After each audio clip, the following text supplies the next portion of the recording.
на просвет и перламутр с этой стороны. В общем, крутяк. Все, пошла шлифовать и золотить края. Она такая большая.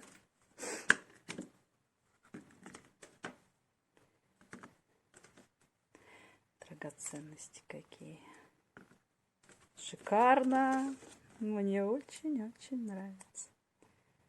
Очень.